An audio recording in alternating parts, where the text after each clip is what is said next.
Well, good Thursday afternoon to you, everybody. I hope you're doing fantastic on this Thursday afternoon as we are about to get into a new webinar here at TradeSmart, choosing the right indicator at the right time. I want to welcome all of you and thank you for joining us in the middle of your workday.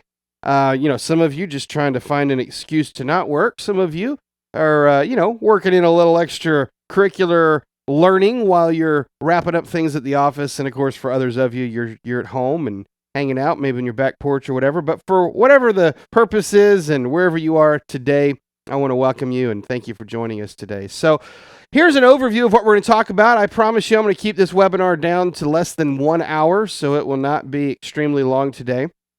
We're going to quickly talk about choosing the right indicator. We're going to talk about moving averages, stochastics, and then we'll wrap it up with talking about how you can learn some more. So let's get started with choosing the right indicator. How many of you have traded and you've been working with indicators and you feel frustrated when you feel like maybe the indicator just is not accurate?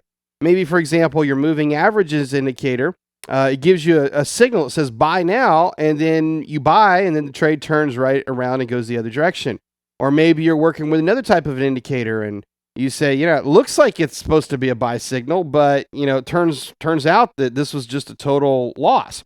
Well, that can be exceptionally frustrating. So the key here when you're choosing an indicator to work with in a circumstance is to understand the right time and to understand that not all indicators are appropriate for every market situation. That is a really important note to make and a very important distinction. Not all indicators are appropriate for every market situation. I often get asked from people, what's the perfect indicator? And of course, there is no perfect indicator. But I have people say, if everybody starts using this indicator, then it won't be as effective, right? Or is this indicator working these days? Or I think it used to be a good indicator, but maybe it's not anymore. All of those are kind of a skeptical point of view, when in reality, it normally comes down to not the indicator itself, but the timing of when we're using that indicator and if we're applying it in the right circumstance. Some indicators, for example, are going to be better for trends. Other indicators are going to be better for a consolidation period. And the key here is that different indicators provide different data for us to analyze. And then, of course, it all comes back to the most important person in the trade. Who's the most important person, Wayne? It's going to be you. Your job is to sort out this information appropriately and apply it at the right time. So let's talk about how do we choose the right indicator. Well, here's what you've got to do if you want to choose the right indicator. The first thing you've got to do is you've got to analyze the situation. Analyzing a stock is one thing, but analyzing and summing up the circumstance of that stock and then recognizing which tools I can rely on is another thing.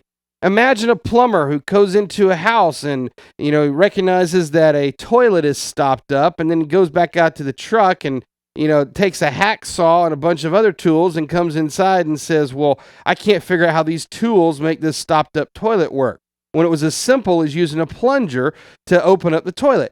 Everybody's got to use the right tool at the right time, and to understand which tools you need to use, you've got to analyze the circumstance, analyze the situation. When you're analyzing a stock, the circumstance, the situation you've got to identify is, am I in a trend or am I in a consolidation? Am I in a trend or am I in a consolidation? Answering that question will bring clarity to the types of tools that you need to use. And then, of course, naturally, you've got to know your tools, know your indicators. So here's the way that we're going to identify this. And in case you're new to identifying trends, in case you're new to identifying consolidations, here's how it goes. If you're in a bullish trend, it's going to be identified by a series of higher highs and higher lows. A bullish trend is going to be identified by a series of higher highs and higher lows, whereas a bearish trend is going to be identified by a series of lower highs and lower lows. Higher highs and higher lows versus lower highs and lower lows. We say, well, what's a consolidation? A consolidation is going to be when a trade's going sideways with no discernible higher highs or lower lows. In other words, it's stuck. Let's take a look at a couple of pictures here and let's kind of get an idea. So take a look at this picture and notice everywhere that I've circled in green here, these are a sequence of higher highs. At the same time that higher highs are being created, so are higher lows. Now, one might come along here and say, well, I need to draw a trend line. And they start drawing a trend line through here, and they're like, well, that's not working. And then maybe they get all frustrated, and they say, well, I just can't draw trend lines on here because it doesn't all line up. How many of you have ever felt that way before? You look at a trade, you recognize that, maybe there is a sequence of higher highs and higher lows, but you're not really sure how to define it because you can't figure out how to make the lines line up. Have you ever had that frustration before? It doesn't mean that there's not a trend. It simply means that you've got to find a better way to analyze that. One of the tools I'm about to share with you is a surefire way to analyze that trend. Now, let's take this and flip it upside down, and now we've got a stock that's making a series of lower highs. You see how each of these swing high points is lower than the previous. And at the same time, it's making a sequence of lower lows. And it looks like I put on here higher lows. Forgive me. That's just a pure typo. It should say lower lows.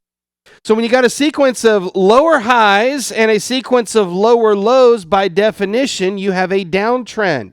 Now, what happens a lot of times is people come in here and they start trying to draw trend lines. And trend lines are great. It's a very important tool. But sometimes the trend lines just are not as nice and clean as you want them to be. And you're like, well, should I put it here? Yeah, maybe I'll put it there. And you start to get frustrated and you say, well, I can't see where the trend is, so there must not be a trend. These tools don't work. How many of you have ever felt that frustration before? I'm going to show you again a tool that will help you in that circumstance. Now, let's take a look over here at a sideways move. This is a trade on Caterpillar, and you see how there's no discernible trend. We make highs, but these highs aren't really particularly higher than the previous highs. These lows are not particularly lower than the previous lows. And instead, you can draw lines that are completely flat. This is a sideways move. In this particular case, it's actually what we call a trading channel because it's moving sideways between support and resistance in a pattern that is relatively predictable here. And so if you want to successfully use indicators and apply them in the right circumstance, here's the key. The key is to break it down to its most common points, most common breakout points, and keep it simple. And here's the simplicity with which you can use to determine your indicators. Number one, answer the question, am I in a trend or am I in a consolidation? And when you answer that, now it's really simple. If I'm in a trend, the key indicator that I want to use is going to be my moving averages. And if I'm in a consolidation, the key indicator that I want to use are my stochastics. Now, if you can break it down that simple, now we start to take a whole bunch of information overload and we break it down into a scenario where it's really easy to identify and easy to start working with. Because you say, hey, I can learn to work with the moving averages, or hey, I can learn to work with stochastics. That's not that complicated. And, now you've got a circumstance. Now it's as simple as, am I in a trend or am I moving sideways in a consolidation? Whichever one it is, there's a tool for that. All right, so let's take a look at each of these tools and see how we could apply them in the circumstances here, okay? So, first of all, if you're in a trend, is the trend your friend or is the trend your enemy? Everybody says the trend is your friend, but what if you don't quite know when to confirm that trend? Or what if you don't quite know if you can believe that trend? You need the best friend of your trend. And the trend's best friend is going to be your moving averages. The moving averages are the best tool, in my opinion, that you can use in a trend. Now, when you look at your moving averages, you're going to say, well, which one should I use? And here's how we break it down. The shorter term averages are going to help you outline the intermediate level of the trend. That's kind of the midterm level of the trend that's moving, anywhere from maybe 3 to 9 months.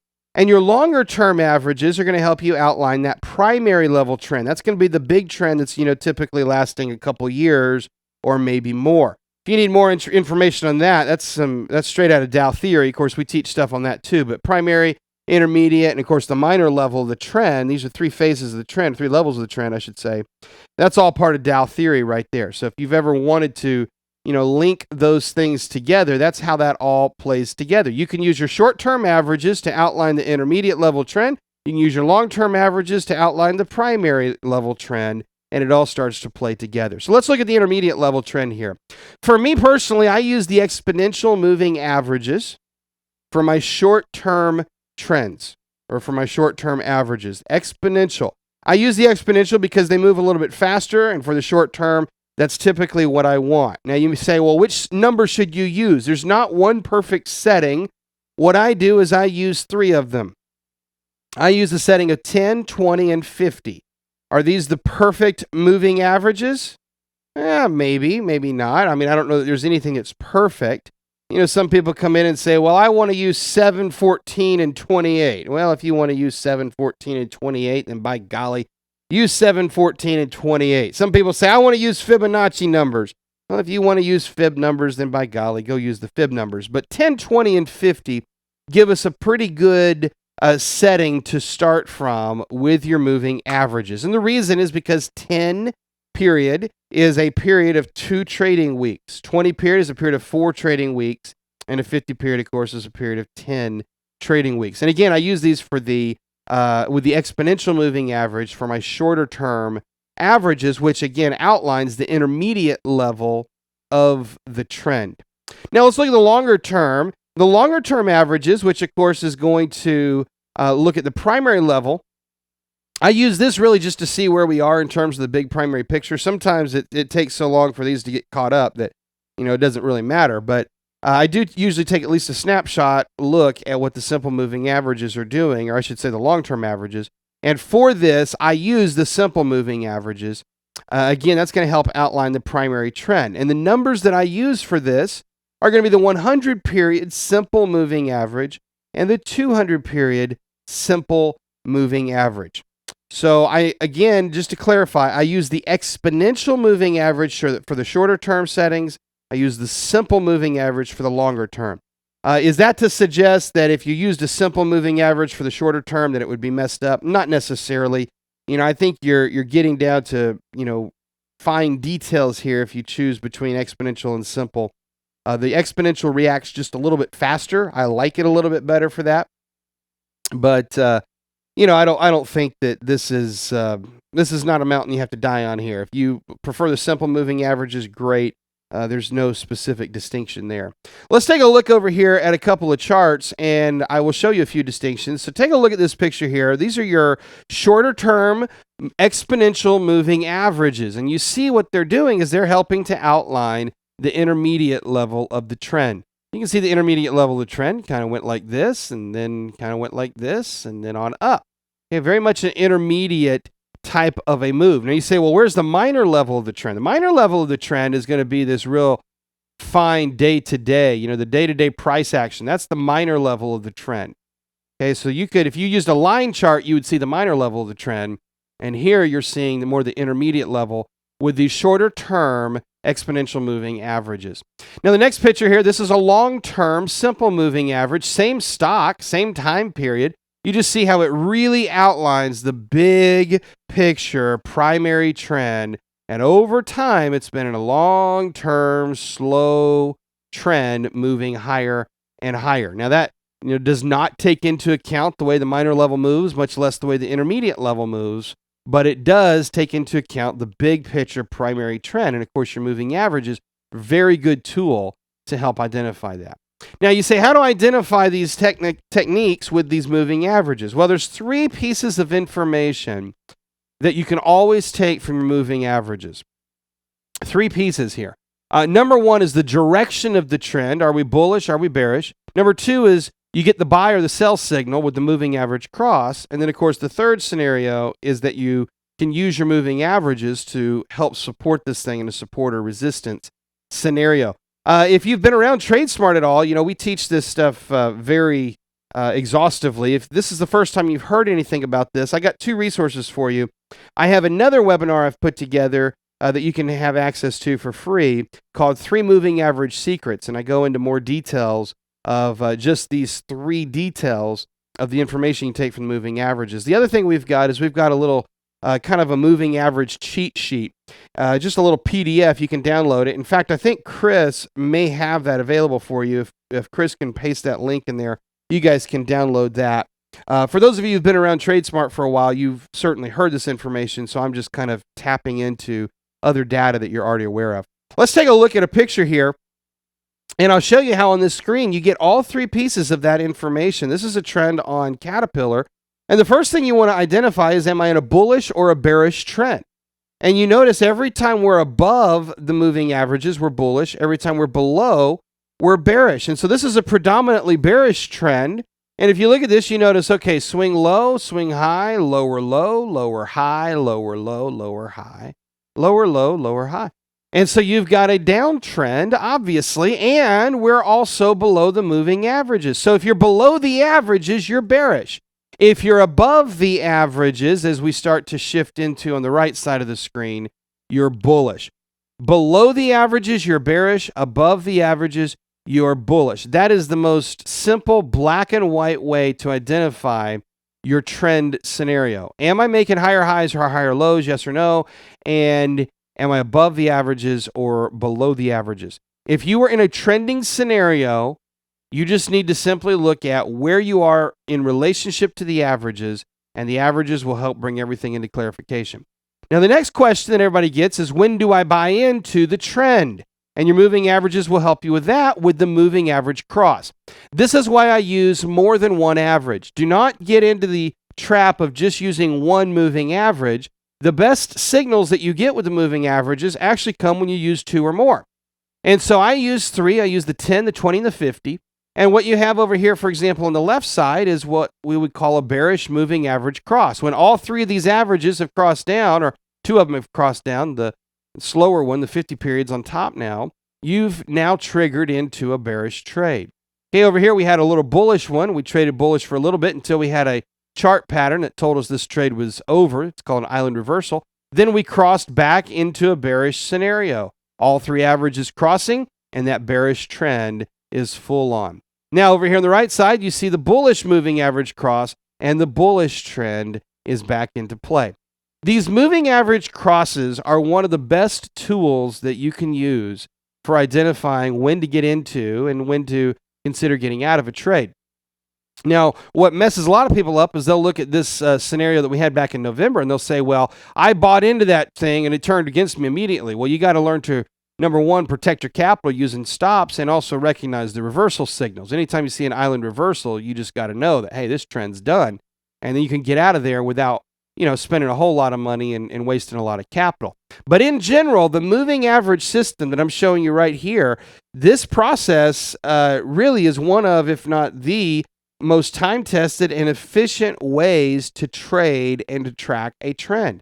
If you did nothing but had trending markets, and if you could always stay with a moving average system in a trending market, you would make money consistently, time and time again. I don't want to say every month, because some months you're going to have these little reversals, but over time, you will be consistently making money. The moving average system is a very profitable way of trading, and I think it's a shame that more people dismiss it, or as many people, I should say, dismiss it as they do. They dismiss it as simplistic. They dismiss it as a lot of different things. But at the end of the day, it's a very, very profitable way of trading. And frankly, in a trend, I think this is probably your most valuable indicator. Now, let's look at the third way. First way is, are we above or below the averages? If we're above, we're bullish. If we're below them, we're bearish. Second way, looking for the moving average crosses. Those create the buy or the sell signals. The third way is we can use the moving averages as a resistance in a downtrend or as a support in a bullish trend. Now, if you look at these averages across this picture, you're going to notice that for the most part, it's not a completely solid, hardcore support or resistance, but for the most part, one of these averages is tending to work as a support or resistance in this trend. And so you can use that information. You can use that instead of going in and trying to figure out why you can't draw your lines. You put your moving averages on there, and now these averages are adjusting to the adjustment of the acceleration or deceleration in that trend. So if the trend accelerates, the averages adjust, and they accelerate with it, and they start to draw the trend lines a little bit closer. If the trend starts to decelerate a little bit, the averages will respond accordingly. They'll start to slow down a little bit. So these are the three ways that we use moving averages. We determine if we're bullish or bearish.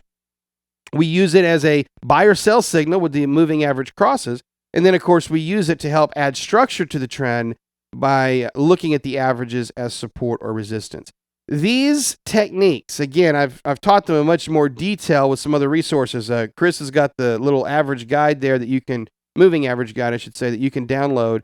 And of course, we got some other webinars on it. But these three features, if you will learn to use this system, this is a very profitable system, especially for a trending market. Now, what happens when you get into a sideways market?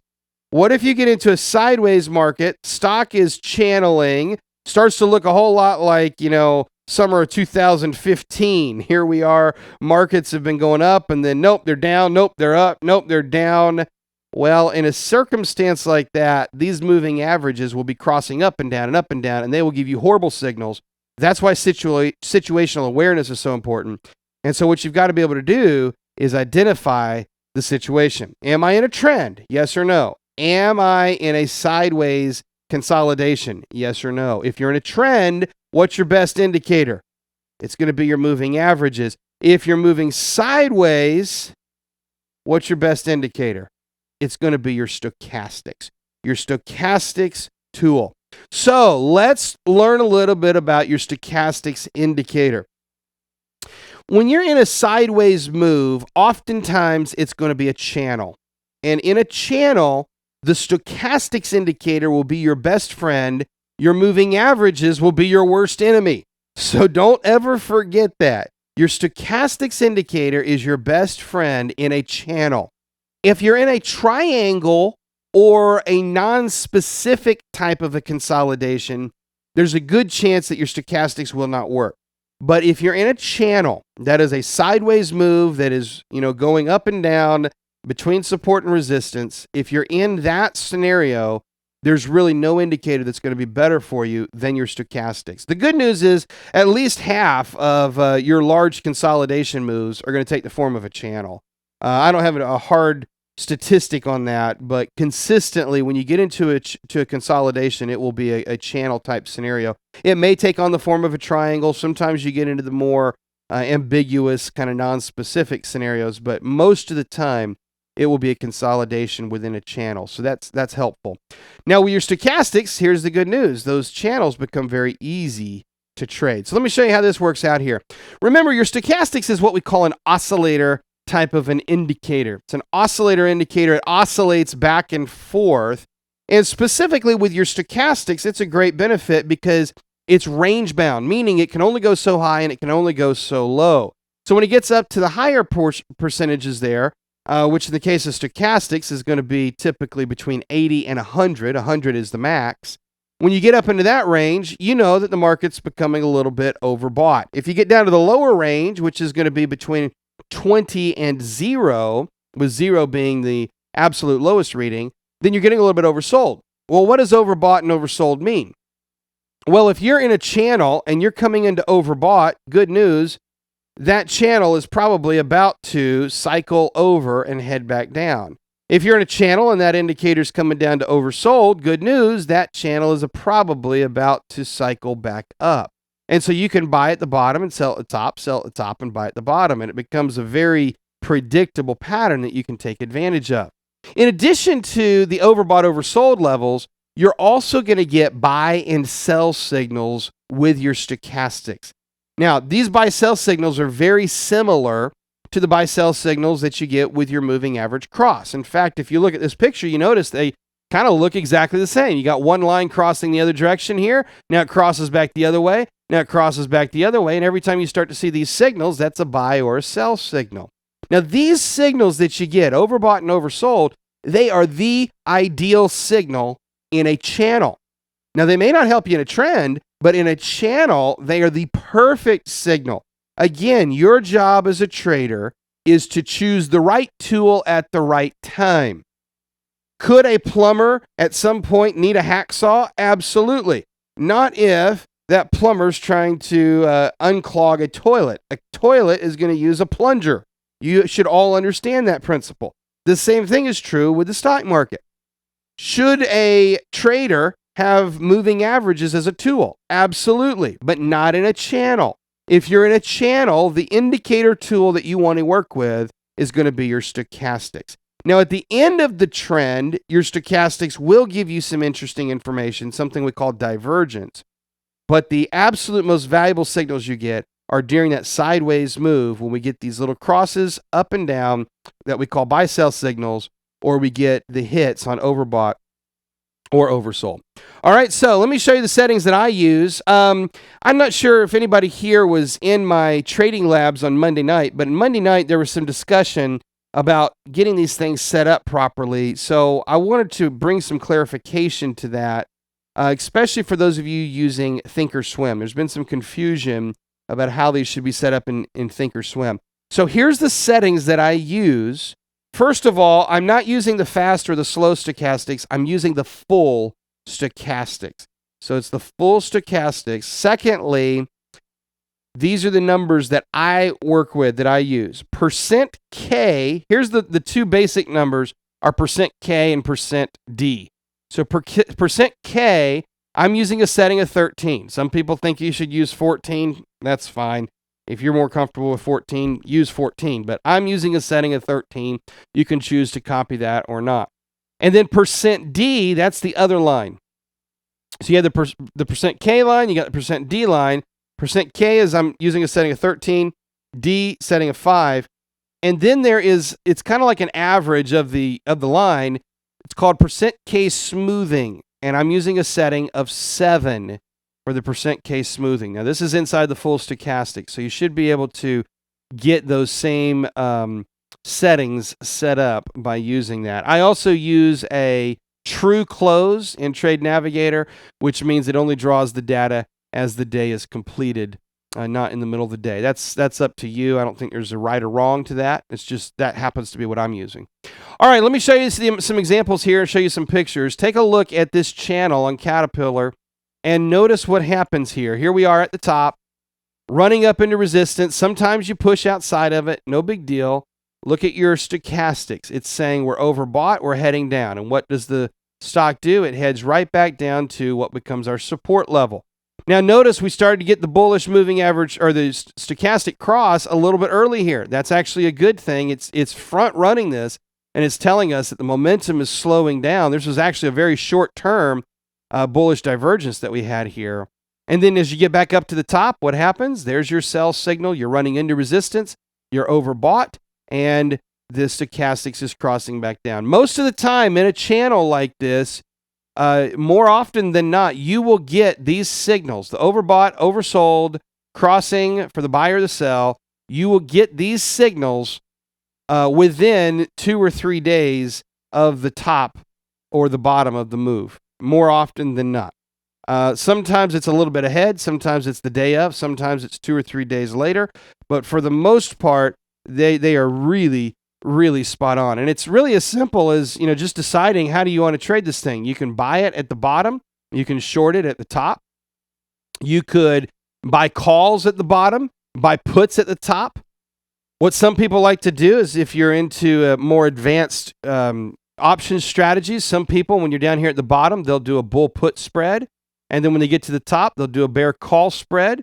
And together that creates an iron condor. But rather than doing the iron condor straight out, they'll wait till you get to the top, let it start to roll over a little bit, do the bear call spread. You get back down to the bottom, you do the bull put spread, and you can just keep doing this back and forth, bear call spread, bull put spread. You just keep doing that all the way through the channel. Now, I'm a big fan of credit spreads in a more volatile market. Right now in 2015, the volatility is pretty low. So you're not getting a lot of credit on those. So because of that, I've not been a big fan of the credit spreads this summer. But there's going to be more volatility coming back in, and when that happens, then it'll be a very valid strategy. But the truth is, you can trade this however you want to. It's just a channel, and you can choose to apply whichever strategy you want. The key for you is to learn how to analyze it. And these tools that I'm giving you right here are really the best tools for trading a sideways channel. Get your support and resistance drawn out, recognize where the range is, and tune in that stochastics oscillator, and boom, you are set up.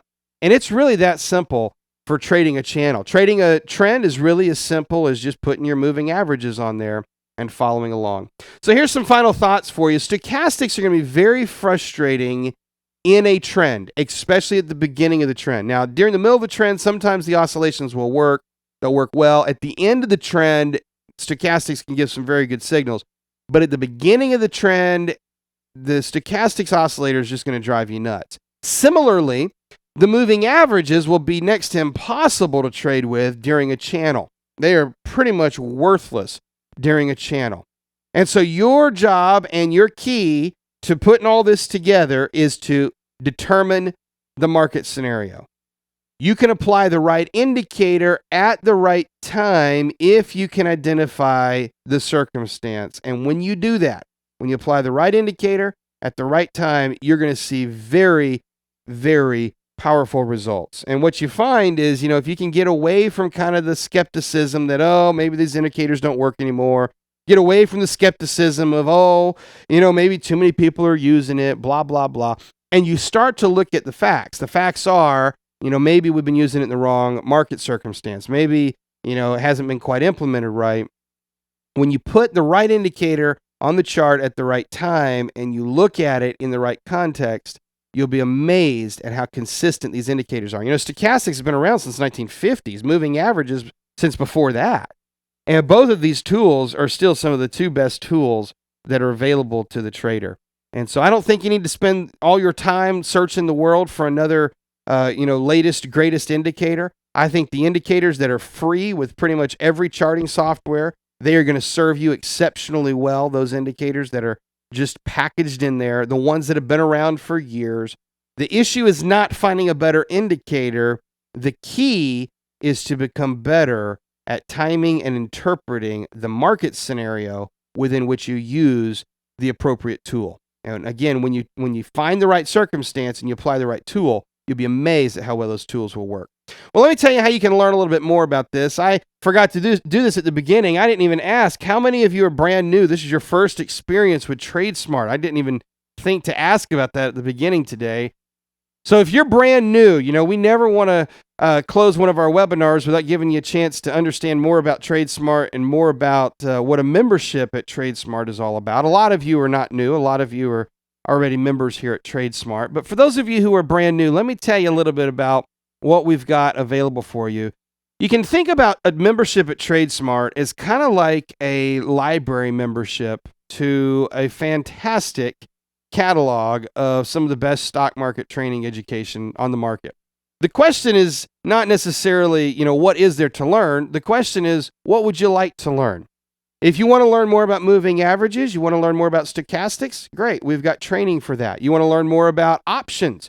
You want to learn more about, different market scenarios. We've got training for that. In fact, we've got training for pretty much every market scenario that you would be interested in trading. You need to learn more about how to choose a stock. We got training for that. Bear market strategies. We got training for that. You want to learn about stock options, indicators, income strategies. Maybe you just need to learn more about technical analysis. One of the keys of being a great trader.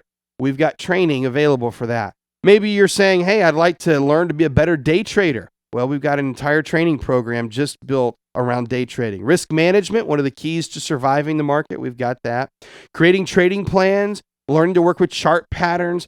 Maybe you say, hey, those credit spreads sound really interesting. You need some advanced options training. Well, we've got training for that. Candlesticks, trading mindset, pretty much any type of training that you need, we've got available, and it's all included with a membership.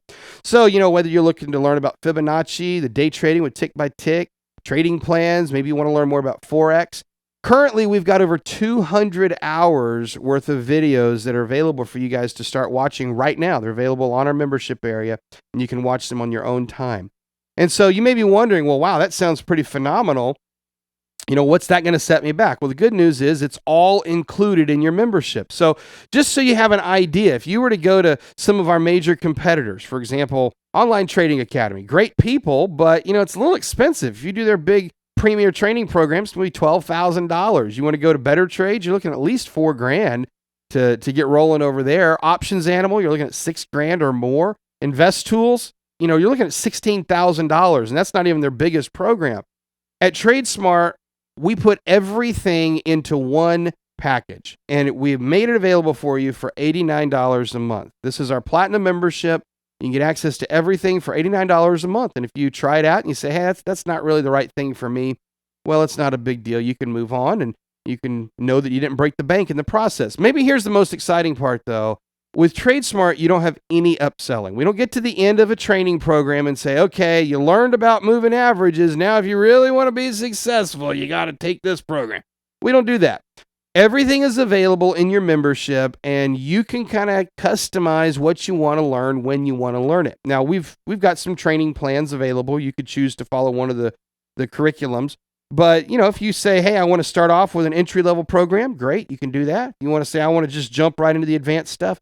No problem, you can do that as well. So here's what you get access to for the $89 a month. You get access to the entire TradeSmart catalog, which is over 20 programs right now. We continue to develop that. Over 200 hours worth of training is currently available. You have all of the on-demand recordings. You have live webinars. We do live webinars 4 times a week. These are premium webinars that we do during the evenings on Sunday night, Monday night, Tuesday night, and Thursday night. So we've got 4 nights a week that we do live webinars. Unlimited access to all of that. Unlimited access to the courses, to the on-demand recordings, the live webinars, unlimited access to all of that. And you also have the monthly Mastery Series, which is a special webinar series we do on the last Wednesday of the month, just to take a deeper look at an individual subject. We do new mastery classes every month, every Wednesday, every last Wednesday of the month. Plus, we do any new courses. We're constantly developing new programs. Those are all included in your membership. You don't have a constant, hey, this is the new program, this is what you need to jump into. None of that. We just simply announce it and say these new courses have been added. We also give you access to the weekly TradeSmart Sentiment Indicator and, of course, the weekly trade ideas. Our passion here is to teach you how to trade. But sometimes it's nice to just kind of have, a little basket of great trades that you can start off with. That's what the weekly trade ideas are all about. There's some trade ideas that say, hey, we've looked at some trades and this is a place that you may want to start. Of course, you also have access to our very powerful TradeSmart members community. And all of that is available for the one monthly price, $89 with no upsells. Now, you can come to our website and you can do this at pretty much any time. We just changed to this membership back in January, and we're still on the kind of early bird promotional pricing for that. This platinum membership will be going up to $199, but it has not happened yet, and you've got it locked in. So if you want to join at $89 a month, it will always stay that price for you. Now, somewhere here in the fall, we'll be raising the price up to $199, but right now, you can do it all for just $89 a month, and you've locked that in. You're grandfathered in at that pricing. All right, now there's another thing I want to just give you guys today. Monday, because I got some emails about this. Monday, we did a special promotion. We had been doing a $4.95 trial, and that ended on Monday. But I had a few people say, hey, could we still do the $4.95 trial? And so I wanted to extend that, even though it expired on Monday. It's not available on our website, but I'm going to tell you where you can get it. But what we'd like to do is give you a 30-day trial for $4.95. Now, here's what we have to do. We have to shut this off tonight. Around midnight, we'll shut it off. So it's basically a 12-hour deal.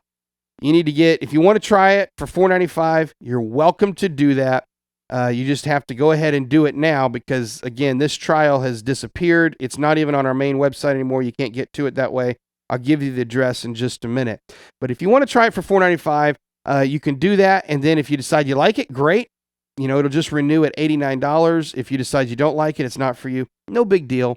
You can just cancel that whenever that time is appropriate. Let me just kind of share with you what some of our students are saying. Here's a message from Thomas. He said he's hitting around 8% return on investment a month. He's trading with a lot of weekly options here. He says he lost 60% of his retirement on mutual funds from financial advisors in the last 15 years. Some of you are like Thomas. You've been trusting other people. You've been losing money. And you've been doing it year after year. But here's what Thomas said. The best thing that ever happened to me was signing up for TradeSmart. He made $1,498 in premiums on his covered calls just last week. Now, $1,400 in 1 week is going to pay for your entire year of TradeSmart times 2. And Thomas did that in just 1 week. And of course, you can do that as well. Just, sign up, take the classes, do the same thing Thomas is doing, what other students are doing, and you'll be able to have similar results. So here's what you get. All the TradeSmart University courses, all the on-demand recordings, live webinars, unlimited access to all of it, monthly mastery series, all the new courses, the TradeSmart sentiment indicator, the weekly trade ideas, the membership community, all that is included for the monthly membership. Again, there's no long-term commitment. You can turn it on, turn it off as you see that you need to do here. The big key is that the current pricing is $89 a month. That price is going to go up later this fall. I don't have a date for that. Here's what I definitely have a date for. This past Monday, the $4.95 trial ended, and you can still take advantage of that. Here's the web address where you can take advantage of the $4.95 trial. Go to tradesmartu.com/special. That is the only place that you can get the $4.95 trial. Now, Chris has also pasted this into your chat panel here, so you can click on that if you would like to, and that would take you to the same page. I'm sure he'll be sending you an email as well once the webinar's over, but you can't go to our regular website and get this price. You have to go to this address, tradesmartu.com/special, /special. All right, I want to thank you guys for joining us. I promised you'd be out of here in an hour, and you are. We're sitting around 40 minutes, so I'll do a little bit of question and answer. If you got any questions, I'll be happy to do that. For the rest of you, if you need to leave, I certainly understand, and I want to thank you for giving us some time this afternoon, and hopefully you learned a little bit about choosing the right indicators at the right time. Cheryl has a question. She says, can you help me figure this out? My charting software for stochastics says length %K and %D. The length would be 13. That is correct, Cheryl. The length, that would be the time. That is correct. All right? Appreciate that. Alex says, Jeremy, but that's all there is to it. Alex, what's the rest of your question there, buddy? John, we did do a recording of this. We will do a recording of it. We have a recording, whatever you want to say there. I will render this recording and we'll get it posted up for you so you can come back and look at this at a later time. We'll be happy to do that for you, John. All right, ladies and gentlemen, you guys have been wonderful today. Thank you for the time. Thank you for the great questions. If you got any more questions, we'll leave the webinar open a little bit, and Michael and Chris will respond to that. I promised I'd get you out of here, though, so I'm going to get you out of here in less than an hour. And next week, I'll be doing another one of these little webinars for you guys, so if you want to join us for that, feel free to do so. Also, if you want to get signed up for the special here, tradesmartu.com/special. Until we get to meet again, you guys have a wonderful evening. Have a great weekend and happy trading.